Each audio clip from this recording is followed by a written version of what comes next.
हाय, आप सभी को प्रणाम और बोले विभा में आप सबका हार्दिक स्वागत और अभिनंदन। मैं विभा रानी और आज आपके सामने एक ज़रूरी विषय लेकर के आई हूँ। लेकिन इसके पहले अगर अभी तक आपने हमारा चैनल नहीं सब्सक्राइब किया है तो हमारा चैनल झट से सब्सक्राइब कर लीजिए, लाइक कीजिए, कमेंट कीजिए, शेयर कीजिए और बाय मी ए कॉफ़ी के लिंक पर जा करके आप हमारे लिए कम से कम एक कॉफ़ी और ज़्यादा से ज़्यादा आपकी जितनी मर्जी, जितनी श्रद्धा, उतनी कॉफ़ी ख़रीद सकते हैं। चलिए बात शुरू करते हैं कि आज मैं एक कंपटीशन में एज ए जज बुलाई गई थी। ऑनलाइन था क्योंकि बड़ा आयोजन था, पूरे देश भर के सहभागी उसमें आमंत्रित किए गए थे। जिस संस्थान ने हमें बुलाया था तकरीबन देश भर से 80 लोग उसमें शामिल हुए थे। 80 लोग, शायद 90 भी थे। ये सारे लोगों में से कुछ लोग बतौर दर्शक जुड़े थे और कुछ बतौर सहयोगी जुड़े थे। लेकिन आमतौर पर ऐसी जगहों पे होता है कि सहयोगियों के रूप में, सहभागी के रूप में लोग नाम तो दे देते हैं और जब मौका आता है तो सब कल्टी मार करके इधर उधर चले जाते हैं। आयोजकों के लिए ये बड़ी दिक्कत होती है कि वो नाम पुकार रहे हैं और कोई नाम आ नहीं रहा है। नाम पुकार रहे हैं, नाम आ नहीं रहा है। 4, 5, 6 नाम पुकारे जाने के बाद फिर एक कोई नाम ऊपर उभरता है और कहता है कि हाँ यस सर, यस मैम, हम आ गए हैं। खैर, ये तो आयोजकों की दिक्कत होती है।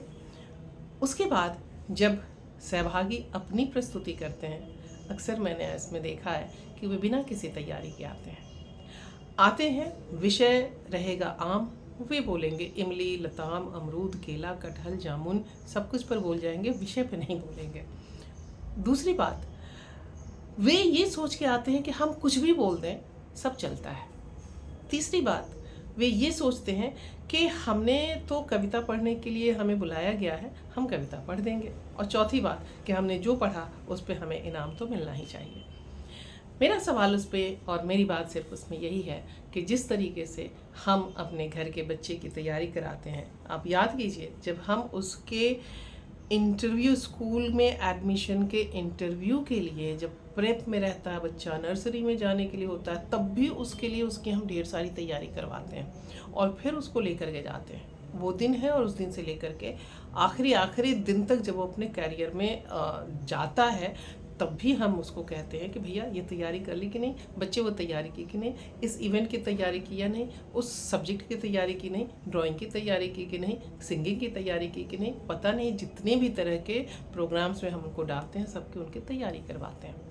तो फिर जब हम कहीं जाते हैं, किसी प्रतियोगिता में भाग लेते हैं, तो हमारी अपनी तैयारी कहाँ चली जाती है। मैं आपसे ये कहना चाहूँगी कि आप किसी भी फील्ड में हो, यह तो संगठनों के कर्मचारियों की बातें होती हैं, लेकिन जब आप अभिनय के क्षेत्र में जाना चाहते हैं, अगर आप गीत संगीत के क्षेत्र में जाना चाहते हैं, नृत्य के संगीत के क्षेत्र में जाना चाहते हैं, आप एंकरिंग के क्षेत्र में जाना चाहते हैं, आप गीत गज़ल लिखने पढ़ने किसी के भी क्षेत्र में जाना चाहते हैं, तो प्लीज़ प्लीज़ प्लीज़ प्लीज़ आपसे हमारी यही गुजारिश है कि उसके लिए पूरी तैयारी कीजिए। एक कविता लिख करके आप ये ना सोचिए कि हमने तो कविता लिख ली, अब तो यही हमारा अल्टीमेट है। एक गीत गा करके आप ये ना समझिए कि हमने तो गीत में महारत हासिल कर लिया।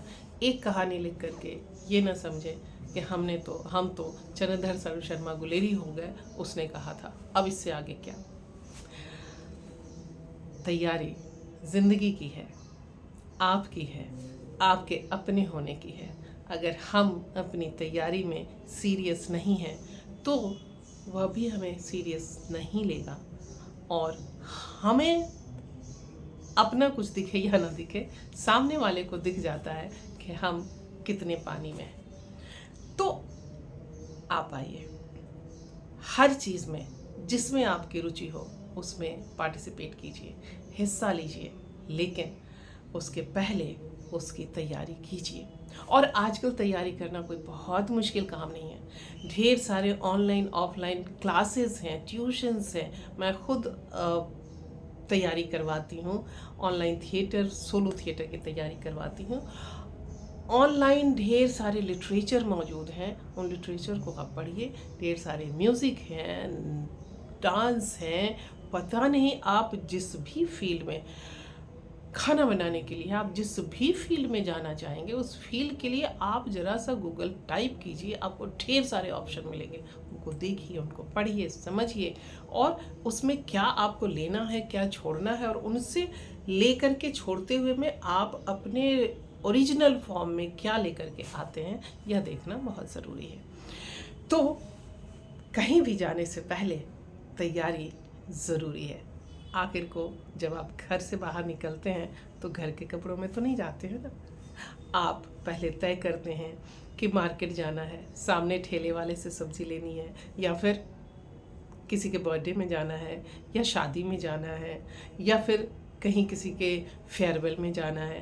तो कहाँ जाना है उसके हिसाब से आप तैयार होकर निकलते हैं ना। तो बस वैसे ही जहाँ भी जाइए अपनी पूरी तैयारी के साथ जाइए और तब झंडे गाड़ करके आइए।